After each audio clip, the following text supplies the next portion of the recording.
BetOnline is the fastest and easiest way for you to wager on all of your favorite sports, contests, events with the first-to-market odds and lines. Find reviews for all the news for each league, including Major League Baseball, NFL, NBA, NHL, combat sports, college sports, esports, and even golf. BetOnline continues to be the top online resource for all of your sports information for live in-game betting, props, and futures. Head on over to BetOnline today and use your mobile device to join and make your first sports bet. Use our promo code BELIEVE50, that's BELIEVE50, BLEAV 50, to receive your 50% off welcome bonus on your first deposit. That's betonline.ag, betonline.ag. And I'll let him tell you where you can catch all of that. But Gator Dave is back. It's a ritual week. Dave, we've done this for 4 straight years, you and I. LSU versus Florida. Welcome back. How are you? 4 straight. Seems like it's been longer. I'm trying to think. When did you start? 2019-ish, 2020-ish. Okay, I guess that right then. I started in 2016, so it throws everything off. Okay. So Gator Dave's with it. Yeah, so 4 straight years. Here we are again. Great rivalry in the SEC, LSU and Florida. I know I'm already going to get flack from LSU fans for wearing a blue shirt, but that's okay. I'm not supporting the Gators here, Dave. I got to admit. On my end, it kind of looks purplish. Okay. It's a navy blue shirt. I'm glad it looks navy blue. Okay, see, I got the royal blue, of course, but okay, right. I mean, I just wanted to make sure people were going to think that I've traded sides here after LSU can't stop a running quarterback, Dave. You know, I mean, there's a lot of things going on. But look, man, obviously, I know we talked about this on your show, but just for the LSU fans here, I got to ask you, obviously, the ultimate question. I know we talked about it earlier. Your thoughts on DJ Lagway's status? Where do you think things stand at the current moment, and do you think he's going to play on Saturday? I do think he'll play based off where we're at early in the week. I think he was somewhat close last week. Like you and I talked, and look, they had to do everything to keep him off the field last week. He wanted to practice. He did some light practicing on Wednesday and Thursday, not enough to really play.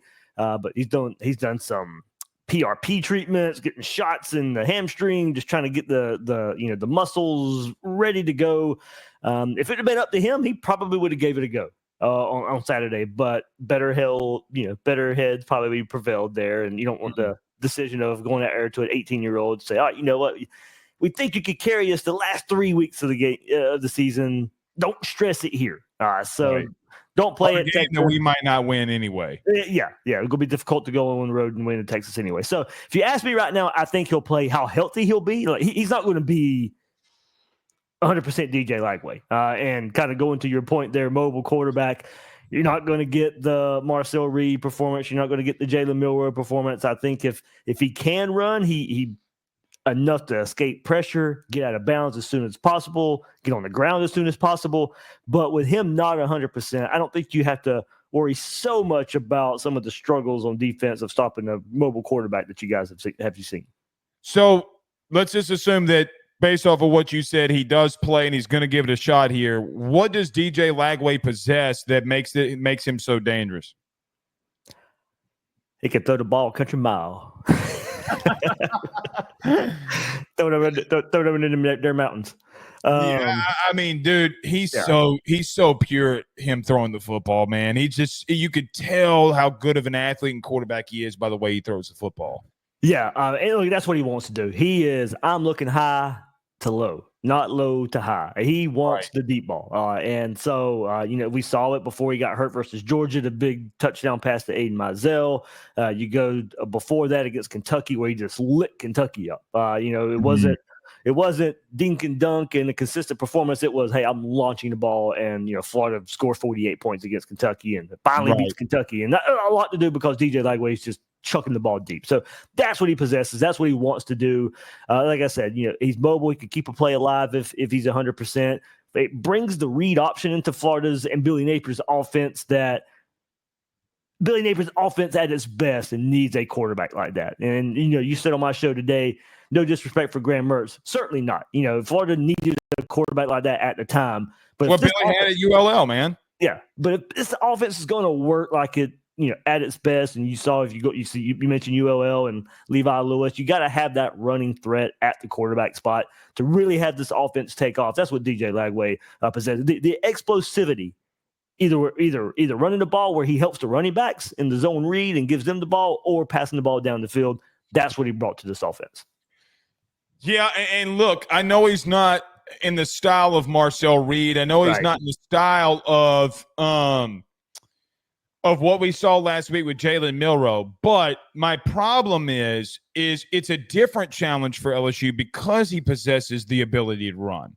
In this way, because he can rifle one in between a couple of defenders, it doesn't matter to me.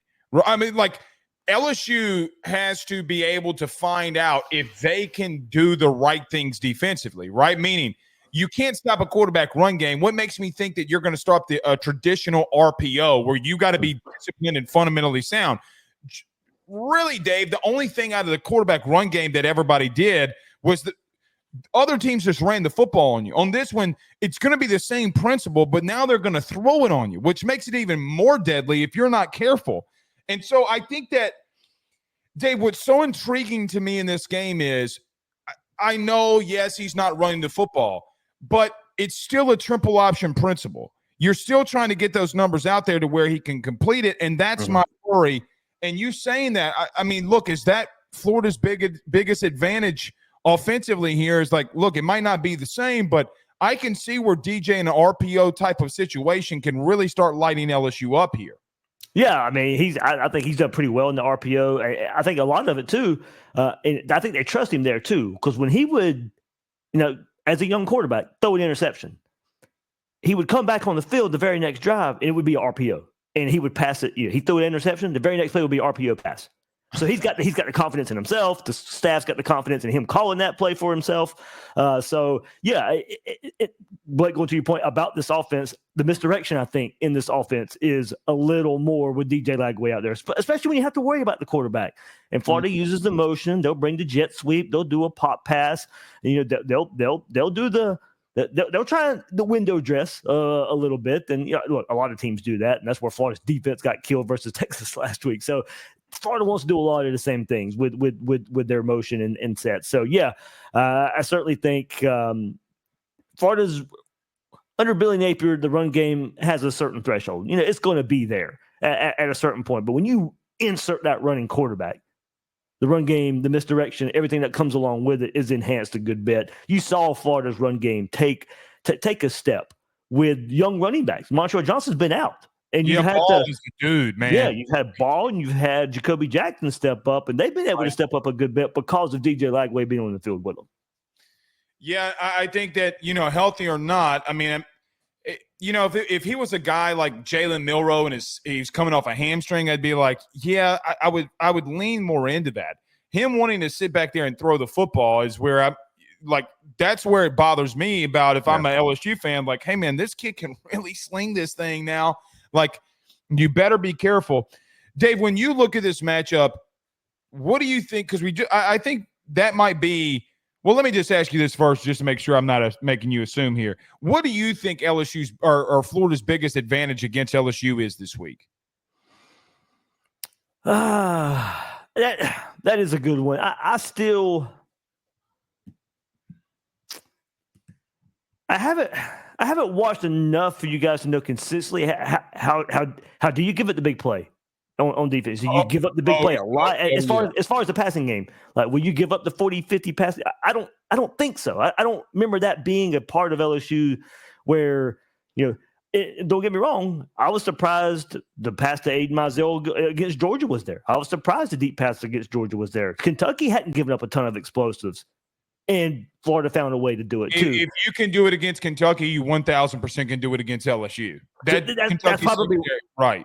Okay, so that's probably where I'd still lean. It would still be the all or nothing approach from DJ Lagway, and the explosives just paying off. Because don't get me wrong, when you go back and look at the Kentucky game and the beginning of the Georgia game, it wasn't a consistent offense, but the explosives equaled it out.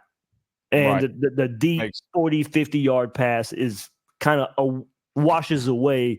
And I heard you talk about it earlier. Florida struggling on third down. Florida living in third and long. Every time. Yeah, they make it up with DJ Lagway at quarterback. They make it up by hitting those explosive plays. So that's probably where I'd still lean with DJ Lagway at quarterback, is still being able to hit those explosive passes. Dave, I know he's only had 92 attempts. We're going to talk about third down on Thursday on our show. It's when we talk about our keys to victory, but I'll go ahead and give it to you. Brother, 3rd and 6 or less, DJ Lagway, 92% completion percentage. I would love to know the yards per completion on that. I like that. I'll find it for you. It's right there. I mean, we have the partnership with PFF, but I'll get it for you. I can definitely get it for you. 3rd and 6 plus, he's 50%. Yeah. So I mean, he's a young quarterback. You would expect that. It's a massive, massive, massive difference for a guy like him. Dave, going to flip the question for you. What is LSU's biggest advantage? Like, when you look at this game, how do you think that LSU is going to be able to attack Florida? What do you think LSU needs to come in the swamp and do against Florida to win? I heard you talk earlier, and when you said attack, so I'm going to assume LSU's offense versus Florida's defense. I still say lean into the passing game. And I know you said you want LSU to be able to run the ball. Florida's been up and down. They had a terrible start to the season running the ball. A lot of those bad running stats come from the beginning of the season. Florida had a bye week and played run-heavy UCF, run-heavy Tennessee, and run-heavy Kentucky. Neither team ran on Florida. Very inflated. Yeah, and neither team ran on Florida, and which was surprising. You expected UCF, because Florida was going into that first bye week and going into that stretch where they played those run-heavy teams. Florida's run defense statistically was one of the worst in the country. Still is kind of because of those, but they played really well versus UCF, Tennessee, and Kentucky. They shut those run games down. Really should have beat Tennessee and Knoxville, but gave that game away. But then gave up some rushing yards. So against Georgia, and Texas really put it on in every facet there. So I will say the run game has gotten better. It's Florida's passing defense with all the injuries they're dealing with in the secondary. I'd still lean into the passing game. I know you probably want to run the ball a little bit more to help limit some of those turnovers from Nussmeier, but I still think if guys come into the swamp and win, it's gonna be because of Nussmeier. I think him and the receivers still hit enough plays on this Florida secondary. Yeah, and I fully agree. I mean, the reason I came out at the end when you were joining about running the football for me is mainly due to the fact, Dave, think about LSU's played the last four games that they've had, like real teams that they've played. Ole Miss is number 1 in the country in run defense. Okay, we just saw what that defensive line did to Georgia. A&M, okay, well, that front 7 doesn't suck. And then last week versus Bama, well, Bama's got dudes that are outright freaks at linebacker. So yeah, if it clicks, they're going to stop a lot of guys. If it clicks, it's right. The thing is here for me about running I'm asking you to run for 125.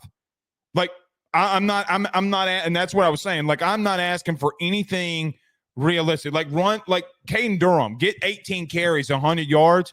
Dave, I'll be happy as a lark. Listen. Well, no, I'm not going to. I had something in my mind. I'm not going to say it because my wife's watching the show, but I would be happy. Okay.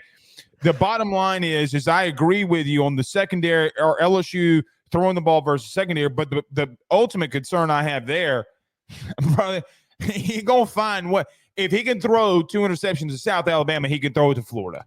Yeah. You know what? That's the thing for me, that if he can keep you in a game, and it's the style of fight that Florida wants to have in reference to keep the ball away a little. They want to run the football and be physical with Billy. If you let them do that, you're in trouble. You're in a dogfight at that point. So that's what worries me, Dave. Yeah, and I can see that. Florida a couple weeks ago against Georgia were able to force Carson Beck had come in trending, turning the ball over. Florida continued that. Florida turned him over 3 times. Should have had an early interception versus Quinn Ewers last week, too. It was a second drive of the game. Florida, the ball that got batted up in the air, didn't it? Linebacker it was a simulated pressure. Florida had a guy just drop. Okay. Ewers didn't see him, threw it right to him. He didn't catch it. Florida would have been set up in great field position at that point. Who knows? Florida would still got smashed, but probably could have had an early lead in the game had that ball been picked off. Right. So they're doing some things to help turn the ball over. So that does, I think, lend some hope for this defense. The trend has continued a bit when they've played these quarterbacks. Like go back to Nico when they played Tennessee. The trend was he can't hit the deep ball. Well, Florida's continued that trend. He couldn't hit the deep ball versus Florida.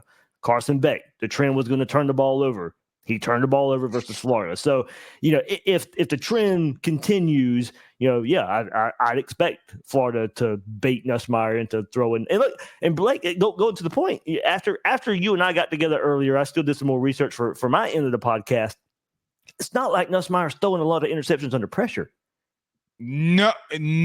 He's got time to throw, and for whatever reason, is still throwing the picks. It's not because he's under pressure or he's hesitating or panicking or anything. It's guys are dropping in coverage, and he's, for whatever reason, throwing it right to him. Dave, he has the lowest pressure rate in the country from Power 5. Bro.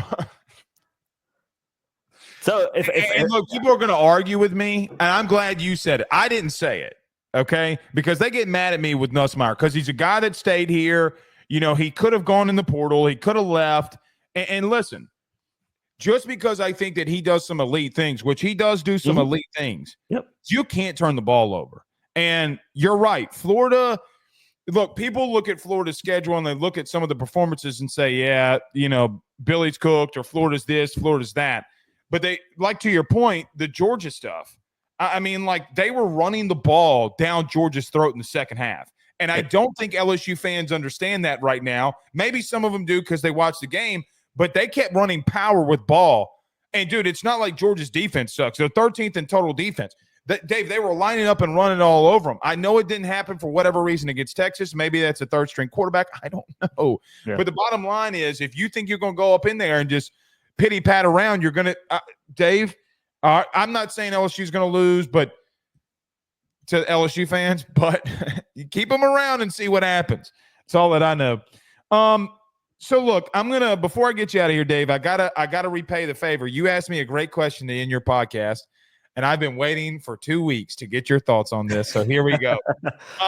It was announced week. It was announced last week that Billy Napier, Scott Strickland, and the administration are keeping him. Your thoughts on that? Blake. My thoughts on the basic level of it is he hasn't earned a fourth year. That's where I go with it. Right. I get the reasons of wanting to keep him around the behind, off the field with the buyout and all the money coming up in every avenue of college football, and Florida looks like the plan is see if patience and hope pay off. To me, that's not a plan.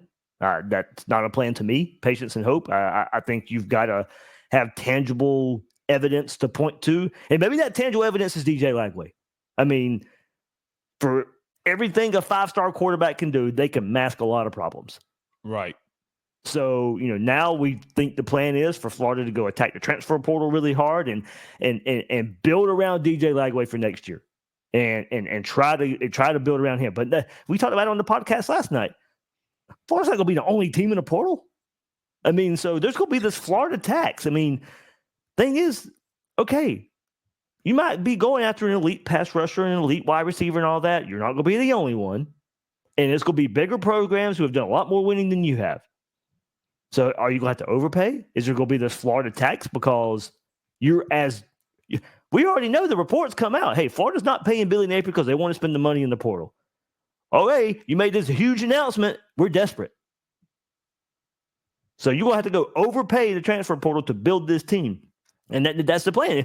Now, we kind of going back to the point where Billy Napier was hired. There was a lot of storylines of Florida, LSU, Brian Kelly, Billy Napier. Mm-hmm. One of the plans that I did not care for with Billy Napier was his slow approach and the slow build. I did not like it. I was hopeful that it would work out. But in this new world of college football, I had in my head, I was like, I don't know if you can do a slow build anymore. Mm-hmm. With kids being able to leave whenever they want to, they're not going to stick around to lose, and try to see the payoff. They don't have to anymore. Mm-hmm. So I thought he should have been more aggressive in the transfer portal to begin with, so he doesn't have to do it now. And that's what he has to do now. So I think he also underestimated tearing it down to the studs and how hard it would be. I don't blame him for taking that approach. But at the same time, I think there was enough evidence in the way college football was going that I'm not sure that works anymore, especially in the SEC with impatient fan bases, and the schedule doesn't do you any favors. So no, Blake, I don't think he's done anything to earn the fourth year. But at the same time, I think at the administration level, Florida's playing this one a little bit patient. You can maybe see the vision, but to me, it's asking a lot. Give me a coach who has started this bad in his first 3 years in any recent history in college football, and it pays off. I can't. The only thought that I had in reference to you saying that, like, hey, I didn't like his approach, the slow build, is it's exactly what he did at ULL. Mm-hmm. He went right back to, well, why am I going to change something that literally built me a winner? I credit guys for that. Right? Do you change for what worked before? You probably shouldn't, but I think that's a really perfect example of the difference of the Sun Belt and the SEC. No doubt. And look, Dave, if they would have had, I'm trying to think, if they would have had like Texas's schedule, yeah, what would they be? Realistically, what would they be? Would they have 6 wins? Because I could see them winning another game. They probably have 6 by now. Yeah, probably have 6. And the perception would be, okay, they're 6-3. I mean, Billy Napier has written this ship. I mean, God forbid he gets to 7 wins, 8 wins. God forbid, right? I do think schedule plays a little bit into it. But, man, I mean, it's not like he's the only team playing these ranked opponents. I mean, this is going to be Ole Miss's 5th. Yeah. Or that was Ole Miss's 5th. That was LSU's 5th. That was Tennessee this weekend. That's their 4th. This is Georgia's 5th. I mean, there's a lot of teams that are playing them, but this schedule is brutal. But that goes back to kind of where I wanted to go when the season started. It was, I'm not asking Billy Napier to go win a championship. You're asking him to get to a bowl game. But give me something that shows there's tangible evidence that this thing is getting better. Right. And it's year 3. I'm okay. Yeah, beat the teams you're supposed to beat. But at some point, you got to start stealing some games too. If this thing is headed in the right direction, you've got to. Okay, LSU might be better. Texas A&M might be better. Miami shouldn't have been better. Actually, Texas A&M shouldn't have been better. First-year head coach. Miami on the same year 3 timeline. I mean, you should be near those teams, and you should be able to steal a game at some point if this thing is headed in the right direction. The gap, besides Georgia and Alabama, the gap's not that big between the rest of the SEC and Texas, the way they've recruited. LSU's in that probably tier below those. Florida's in the tier below that. But at some point, you got to start stealing those type of games where the talent level steal is a game from LSU. Yeah, this would be the game for you, right? This would be the game, man. I don't like this, Dave. I'm going to go ahead and tell you, I don't like it. You never like it, and I know we talked about and you freaking come to the swamp and whoop us anyway. And I don't like it though. I mean, they're a team that's been broken the last 6 quarters, though. I mean, I mean, Dave, I do wonder about the mindset. I mean, as an outsider looking in, I don't want to question players that I don't know, and I don't like questioning players anyway. It's hard to gauge want to and all that stuff, but I do question, as you said. Now you're out of the SEC race. Last 6 quarters haven't been good. What is the mindset? And that's the point that I'm at, like, Dave, because here's the worst thing that can happen for me. I don't think this is going to happen just because I'm about to label this something, and I don't want to be that dude. I also have been in this exact same spot and said the same exact thing about Orgeron 2 years ago, 40 years ago. I'm like, guys, calm down. Like, I mean, it's COVID. We're going through COVID. Like, I mean, everybody's going through all this. I mean, you're the best wide receiver in the country opted out. See what Jamar Chase is doing in the NFL right now. Just see that right quick. So, I mean, look, man, I do think, Dave, and you talking about outside looking in on LSU, outside looking in for me for Florida's sake here, dude, I think Billy's kind of been in his bag the last couple weeks. It hasn't paid off. Nobody looks at it. Dude, that Georgia game I thought was insane. Like, to get the turnover, to take the deep shot, and for it to be converted. My real question was, if DJ Lagway was healthy, what happens? Like I like really, and I'm like, bro, you can't convince me that kid ain't gonna start slinging it on him more because that's going to continue to happen. I'm not saying that Georgia would have gotten clipped or anything like that, but this kid is different. Like this kid can shut your lights out with one shot if you're not careful. So, look, man, I guess we'll see. Let me ask one further question. I'm sorry to keep you longer. The Golden situation, do you think that plays anything into Napier here? I don't think so. Okay. I really don't. There's just a lot going on at university. They have an interim president. There's a lot of other academic openings in the university where they're really trying to avoid as much change as they can. So going back to earlier what we talked about and bringing Napier back and why bringing him back, that's another angle to this. There's so much going on at the university away from football. They like stability where they could keep it, and I guess they see football is one place they can keep it. You know, Dave, I'm just glad this game's not at night because we're a Marco Wilson shoe throw away from us, you know. We don't have a lot of success up in there. The truth is the only LSU player to really have massive amounts of success in the swamp has been Jaden. Yeah. I saw the stat earlier of how close this game has been in the swamp. Let's see. Last 7 games between LSU and Florida in Gainesville have been decided by a total of 37 points. The last 7. So about 5 points a game, a little bit more than 5 points a game. Yep. And 6 of the 7 contests. I don't like this. I don't like this. And here we go. And 6 of the 7 have been 1-possession games. That's getting clipped. That's going on the internet. Damn. Wow. I mean, I think the only one that was last year. No, 2022. It was a 10-point win. Jaden year. Yeah, 10-point win. Yeah. Right. I don't like it, Dave. I don't like it. I keep telling you that. You keep calling me crazy, but see, I'm going to go back to last year and year before, and you don't like those. And you're not liking those either. Well, if Brian Kelly could stop a team from running the football, but honestly, going to your point, going into this game, I've seen why. You know, we go back to 2020. Florida shouldn't have lost that game. No. No, they shouldn't have. Yeah, 2021 probably shouldn't have lost. Well, Florida was bad in 21 too, but it was a toss up. LSU ran the same play 47 straight times. The counter run, literally. And then nobody 2 years ago saw Jaden Daniels. Remember, because you even said that was his coming out party. He hadn't played like that. And no, his 2 games versus Florida. Good Lord, I mean. Yeah, he put 742 yards or something. Yeah, you know, his entire jersey went to the College Football Hall of Fame, and I keep coming out here saying, "Dave, I don't like this." I'm like, "How an idiot do I look like?" Oh my God! All right, David Waters, Gators Breakdown. Tell everybody where they can get your stuff all week, brother. Yeah, man. GatorsBreakdown.com at GatorDave_SEC as well on Twitter. By preview with you in the episode play. That'll be up sometime on Wednesday evening. So it'll be pre-recorded, but I'll put it out there about Wednesday evening. So I guess I shouldn't have told him that we talked beforehand. But no, it's all good. Oh, okay. All right. We'll see you soon, Dave. Thanks so much, buddy. All right, man. See you. All right, peace.